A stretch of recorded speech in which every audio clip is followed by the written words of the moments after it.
はい、今回は過去僕が作ったこちらの作品を解説していこうと思います。この作品は SNS でも特に海外の人からの評判が良くてですね、なので自分でなんでその評判が良かったのかっていうのも深掘りしつつ解説していこうと思います。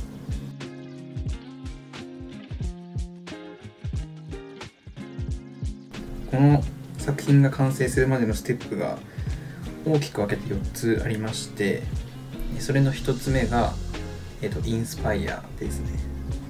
この作品を作ろうと思ったきっかけとして、トーマス・ドゥオアというアーティストがいてですね、彼がこのような作品を作ってるんですね。縦構図で建物が密集しているっていう作品を作っていて、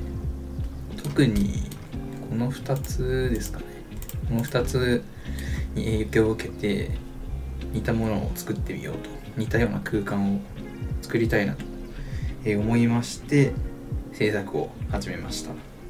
で、これがステップ1、インスパイアがステップ1です。で、次のステップ2がこちらですね。これラフデザインをしまして、俗に言うブロックモデルみたいなものを簡単にパッと作って、構造をちょっと自分の中で、確立させようと思ってやったステップですね。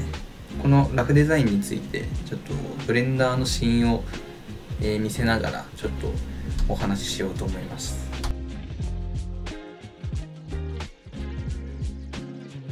はい、ブレンダーのシーンに来ました。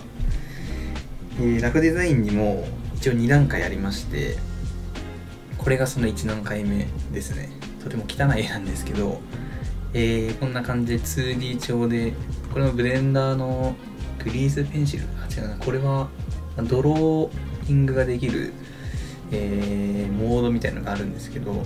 これで左上と右下あたりにちょっと明度の低い部分を持ってきて、奥にかけて明るくしようかなという着想を得ました。で、これが1段階目、ラフデザインの1段階目ですね。はい、こちらがラフデザインの、2ステップ目なんですけれども、これはですね、先ほどのラフデザインのラフを元にですね、このような簡単なちょっとしたビルのようなラフモデルを適当に作りまして、これを配置していくと、これを見ていただくと分かるんですけども、先ほどの、2D 調のラフデザインと同じような構図になっていることが分かりますね。左上に建物のブロックがあって、右下にも同じようなブロックがあって、奥にかけて、空間の広がりがデザインされていると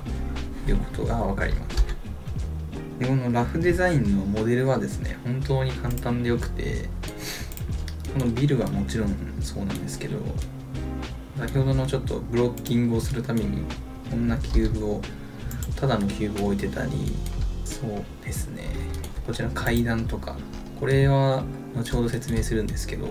アセットを何パターンか作ってそれを配置するみたいな。で、この人型のモデルは僕が作ったものではなくて、イアン・ヒバートさんというアーティストさんのタブスクリプションから、ダウンロードさせてもらったものを配置しています。ケーブルとかも非常に簡単なもので、カーブを作って、エクストルードしたものになります。ここで大事なのはモデルをどう作るかっていうよりも、多分このライトを置いてどんな明暗でレンダリングするかみたいなのを多分イメージすることの方が大事だと思うので、そこを意識してやりましたね。こんな感じで、現実ではありえないですけど、下から明かりが漏れている。この高層階のもっと下にはたくさんの、人たちが住んでいて、生活の光がこう下から漏れている、でそこに照らされているっていう想定なので、このようなデザインになってます。ワールド全体は暗めにして、こっちから上から光が差し込むように平面を置いて光らせてるという感じです。これが2ステップ目のラフデザインになります。でこの後は、シーンの清書っていうんですかね、本命のシーンを作る作業に入るんですけど、効率よく自分の頭の中を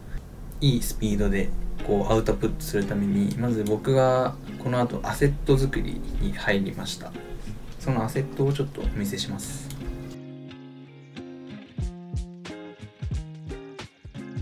はい。でこちらがそのアセット集みたいなものの一つになるんですけど、これは本命のシーンに頻発に登場する建物とシーン上のインフラみたいなものを集めたアセットのシーンになります。こちらビルディングブロックってなってるんですけど、簡単にモデリングした後に建物の画像を貼り付けたみたいなものになってまして、何パターンか、作ってあります。こちらブリッジですね。これもシリンダーとかブロック、キューブをあれこれいじり倒しまして、橋の形にしたものになってます。であまり現実味のある、世界ではなかったんで、こんな感じで武骨に鉄で作られたような、想定をして作りました。でこれが次にですね、大事な部分となったコンクリートのブロック、これも非常に簡単で、キューブをあれこれいじった後にアドオンでこうダメージをつけるアドオンがあるので、それを駆使して、簡単にこうランダム性が出るように、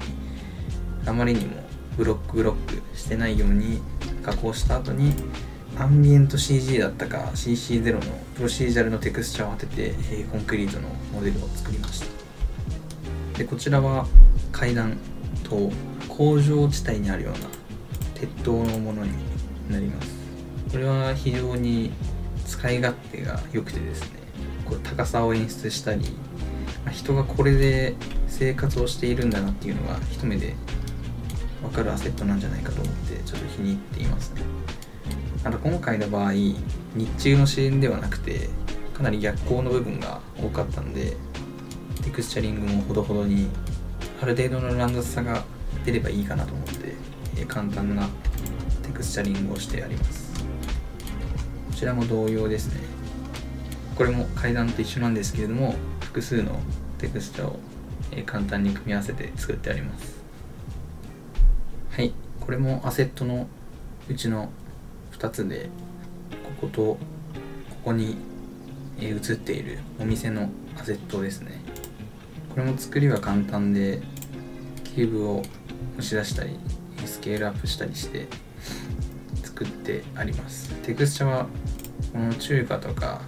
製麺とかうどん屋さんとか、こういう提灯のテクスチャはちょっと自分で作って、ノードの係数に組み合わせて使っているという感じですね。こんな感じでライトも置いてありますといった感じです。非常に簡単な作りです。はい、アセットの中で一番大きな役割を占めていたのは多分このアセットなんですけど、プロシージャルアレイという路地を形成するアドオンが、これを作り始めた時期にちょうど販売されてですね、それを試そうといった感じで購入して作品に使用したものになります。これを作るとなると多分1日以上かかるんですけど、これはものの5分でこれができてしまうという非常に画期的なアドオンになってます。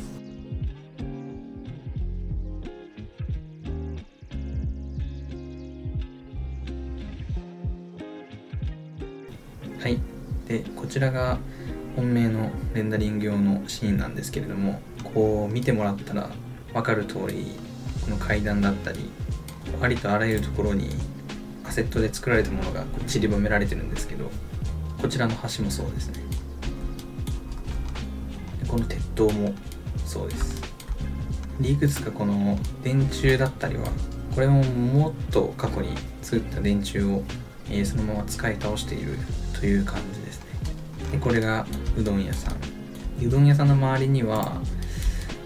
ネオンサインだったり室外機だったり、